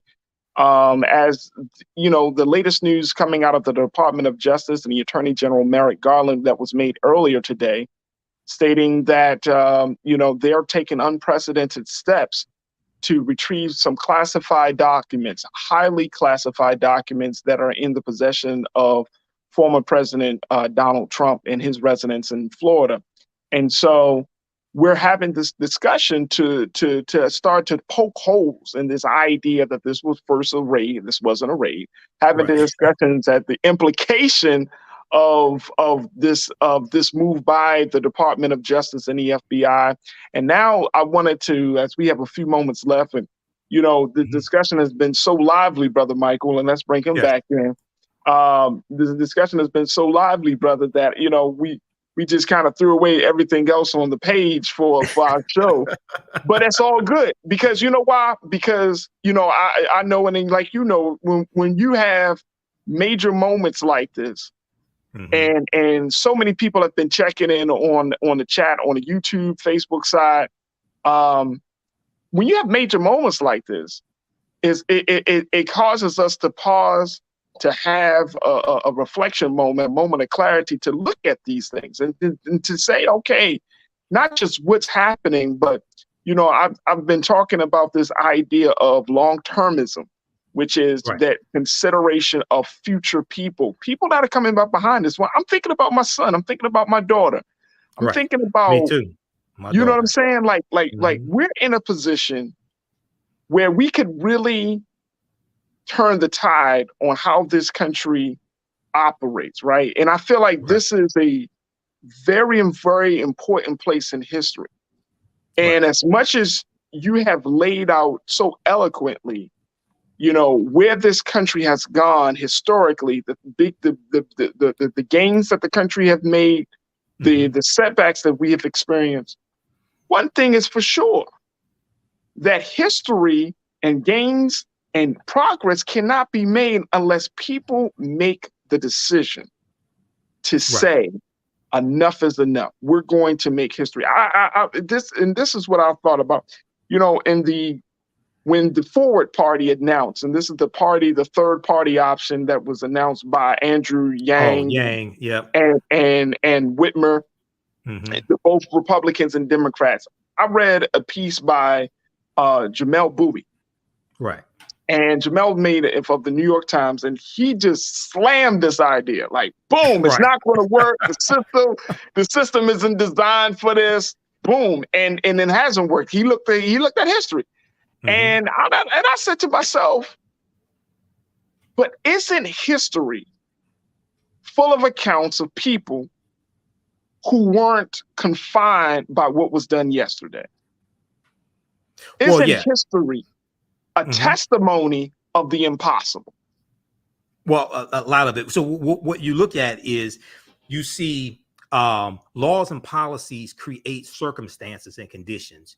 Then movements are created to address those circumstances and conditions, to get laws and policies put in place to address the circumstances and conditions. So when we look at the Republican Party was founded in 1854 as a backlash to what's known as the Kansas-Nebraska Act of 1854, which allowed westward expansion of slavery. So a lot of abolitionists like Frederick Douglass were incensed by this. So the Republican Party was created to be the counter to the Democratic Party at the time. Then 6 years later, November 1860, their candidate for president becomes president-elect, Abraham Lincoln. Well, South Carolina fears that Lincoln is going to free the slaves. So South Carolina is the first state to secede from the Union, December 20th, 1860, 6 weeks after Lincoln becomes president. Then it's going to be followed by other states. And then you have the attack on Fort Sumter, April 12, 1861 in South Carolina which was a federal stronghold to get the federal troops out of South Carolina. This is what triggers the U.S. Civil War. Okay. So you have policies creating conditions. You have a movement coming about to address the conditions, and you have the abolitionists fighting to end slavery, things like this. So, yes, that's true. Now, what we have to understand is when you talked about voting, one of the things that we miss when we talk about voting is voting is a continuous process. It's not a one-time event. Number one, you don't just vote to get people put into office and get policies put in place. You also have to vote to protect the gains that were made. And this is something that people miss. If we understood what was at stake in 2016, we would have stopped Donald Trump. Donald Trump only won Michigan, Wisconsin, and Pennsylvania by 78,000 popular votes. Okay. We would have stopped Trump because Trump reversed a lot of the policies from the Obama Biden administration that were beneficial to African Americans. He attacked and weakened the Affordable Health Care Act. He stopped the investigations into the patterns and practices of police departments. Okay, he reversed Obama's 2016 initiative not to renew federal contracts with privatized prisons because Trump was financially backed by Core Civic and Geo Group, which are two of the largest privatized prisons in the country. They donated almost $600,000 to his 2016 campaign. When he became president, he reversed that initiative, and they got more lucrative contracts, especially contracts to house migrants coming to this country. So if we understood history and understood Richard Nixon in 1968, who ran on the platform of law and order, this was part of the platform that Donald Trump ran on in 2016. So you don't just vote to get policies put in place that have been beneficial for you. We also have to understand the concept of protecting gains. And it's not always what somebody can do for you. It's also understanding how to block and stop what people are trying to do to you as well. This deals with understanding political self-defense. Okay. Yeah. And secondly, very quickly, African Americans, we should be focused on taking over the Democratic Party, not trying to start a third party. That's where most of us are. We should be focused, but see, it takes a different mindset to think about taking over the Democratic Party and fashioning it into what we want it to be. Okay, but and to that point, Brother Michael, I mean, you're saying it takes a different mindset, right? It does take a different mindset, you know. And look, I like the idea if Black folks said, you know what, we're going to create a different party. Right. And if we're going to call, you know, I had this conversation with some of my culture crew members a couple of weeks ago. They said, well, come up with the Black Party or the Black Justice Party. Like that, because you know why? Here's this.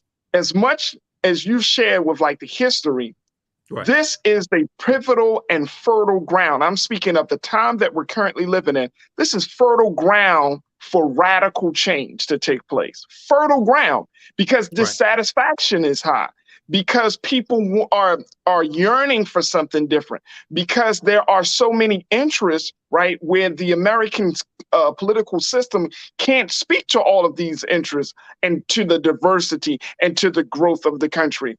This is fertile ground. This is the stuff, folks. Again, going back to my idea that some people see tragedy, other people see opportunity. This is fertile ground right now for us to say, where can we do it? Now, you might laugh at Andrew, and I'm not saying you, Brother Michael. I'm just saying people might say, oh, Andrew, you ain't crazy. I see it as an opportunity, a sign that, look, if they can come together and put together a little political action committee talking about running some candidates in November and possibly having a presidential candidate by 24, what's stopping us from being in that space? What's stopping us from saying that we can't do something? See, when you start talking about running for president and understanding the gerrymandering of the districts, and it takes 270 electoral college votes to become president-elect, and understand Biden got 81 million votes, okay? There was only 16.9 million of those votes came from African Americans, because there's only 30 million African Americans registered to vote. When you start talking about running statewide and running for president, it's something entirely different. You may have a third party at the local level. You may have slates and things like this at the local level. When you start talking about president, you have to understand how the electoral college actually works, okay? Then there's not enough African Americans registered to vote to get a president elected in a third party by themselves. 61% of Biden's votes came from white people. It was 49 million white people that voted for Biden. I know a lot of people think the majority of his votes came from African Americans. No, it wasn't. He got 81 million votes. Only 30 million African Americans registered to vote. Okay, 16.9 million voted for Biden. When you start talking about on a national level, it's entirely different. We can become a third force because, see, like you have the Progressive Caucus in the Democratic Party. We could become a very powerful third force in the Democratic Party, just like the Tea Party became a very powerful force within the Republican Party. The Tea Party was not a separate party. When they went to go vote, okay, there was the Republican candidate who was a member of the Tea Party. That was a faction within the Republican Party. Look, let me just tell you, we could start there. I'm not saying we jump out there, but you know what I'm saying? Like, but we can start there. And here's my point on that, brother Michael. My point is realizing that you have power, that we don't just have to be consumers of politics, but we can be producers of new political thought. We don't just have to, we have power, right? And here's why I'm pushing back on a lot of, and this is just my understanding, folks. This is Black Star Network. You know how I keep it 100, y'all, and we can have a diversity of views. But I'm pushing back now on Black folks, Black leaders, Black politicals, just saying, all right, just go out and vote. Man, no. Yeah, no, you can't. I'm pushing back on that. No. Let's not, because that's conditioning, especially for the next generation. It's conditioning young people to think that all they got to do is just pull a lever, cast a ballot, and then they wait for change. I'm not waiting on no mystery God to save me in the falling of America, brother. Right. Yeah. You have to I'm not waiting. I can't wait on that. I can't wait. Either we gonna get out there and get this shit popping, or we not. It's just right. You have to understand policy. You have to understand what the candidates advocate for. We have to have our own agenda as well, based upon an understanding of politics and history. But also, there's engagement that takes place after the election is over with, and that's the part that a lot of us miss. The election is the end of one process and the beginning of another process. But very quickly, before we run out of time, brother Farajii, I just wanted to talk very quickly, a couple minutes about my 2 online history classes I teach on Saturdays and Sundays. I've been studying history for 30 years. I'm a historian. Visit my website, theafricanhistorynetwork.com, theafricanhistorynetwork.com. On Saturdays, 2 p.m. to 4 p.m. Eastern Standard Time, usually, I teach ancient Kemet, the Moors, and the Ma'afa. Oh, there we go. And then you can scroll down and it'll show you the class. On Saturdays, I teach ancient Kemet, the Moors, and the Ma'afa, understanding the transatlantic slave trade, what they didn't teach you in school. This is a 10-week online class. This time around, we're going to do 12 weeks. We deal with thousands of years of history and what leads up to the transatlantic slave trade taking place. Okay, I do a PowerPoint presentation. We have book references, articles, video clips. There's a binder that I teach from. This is going to transform the way you think about history. Okay, you can scroll back up because it has the information right above that. Come on. And then it has the link there. The class is on sale $60, regularly $130. We do the sessions live. All the sessions are archived and recorded. You can go back and watch it anytime. So a year from now, 2 years from now, you can have full access. You can watch the entire class. The content, I would say, is PG-13. You can use it with your children as well. On Sundays, 2 p.m. to 4 p.m. Eastern Standard Time, normally I teach from the Civil War to the Civil Rights Movement and Black Power, 1865 to 1968. It deals with a lot of history that we talked about today. And if you scroll down a little bit more, we have the second class. We start in 1803 with the Louisiana Purchase and the Haitian Revolution, because those two events are related. We go throughout history chronologically, see what leads to the Civil War taking place. We deal with Reconstruction, 1865, 1877, Jim Crow era, Great Migration, 1915, 1970, World War I, World War II, Civil Rights Movement, and Black Power movement. To understand what happened to us after slavery ended, what were the laws and policies put in place to get us to where we are today, to understand where we need to go from here. So both classes are on sale, and we have a bundle pack. You get both classes for $100. Visit our new website, theafricanhistorynetwork.com, theafricanhistorynetwork.com. And this helps us keep doing the research, stay on the air, keep broadcasting, pay some of the bills, etc. So I look forward to seeing you all in class this weekend. Hey, Brother Michael. Yes. You are my brother, man. You are my guy, brother. Oh, thanks, No, Farajii. seriously. Thank you so much, brother. You. This conversation and the way that we had this conversation could not have happened without your scholarship, your brilliance as part of this. Really, really sharing and providing some context. And this is why we need the Black Star Network. This is why we have these conversations, man, because, when you're talking about shaping Black thought, with Black people, you got to hit us with the history. Yes. You got to hit us with the analysis. You got to hit us with the, with the present, with the present events. Like all of it has to, you know what I mean? So because we need a context, man. We need to have a full understanding. And I think today, so many people have been streaming, have checked onto the live stream, and they have been loving the discussions, brother. And so, I really want to thank you on behalf of my team here at The Culture. We thank you so much. For having me. And I'll be on Roland Martin Unfiltered on Friday also. I'll be on Roland Martin. There we go, man. Yeah. You know what I mean? This is the brilliance of Black Star. So, Brother Michael, I thank you so much for your brilliance and your leadership and your scholarship. But most importantly, brother, thank you for just doing the great work that you're doing, which is teaching history and putting it in a way that we can all understand it. Thank you, thank you, brother. I got to bring you back on, my man. Absolutely. Let me know. Absolutely. Absolutely. Yes, sir. Brother Michael Imhotep, check him out at the AfricanHistoryNetwork.com. Yes. The great show that he's doing on Sunday nights. There's his website right there, folks. Thank you so sign much. Up for his classes and much more. Stay connected. And also, where are you on your social media, Brother Michael? Oh, the African History Network on Facebook. We have 1 million followers there. Michael Imhotep on YouTube, and Michael Imhotep on Instagram and on Twitter. There it is. The AHN show on Twitter. But if you go to our website, it connects you to our social media platforms. There it is. My DVD lectures and downloads are at our website also. Boy, we got heavy hitters on Black Star. Heavy hitters. Yep. Thanks. All right, thank you, big brother. Appreciate you, man. Thank you, brother. All right, peace. Absolutely, peace. All right, folks, that's going to do it for us. I told you. All the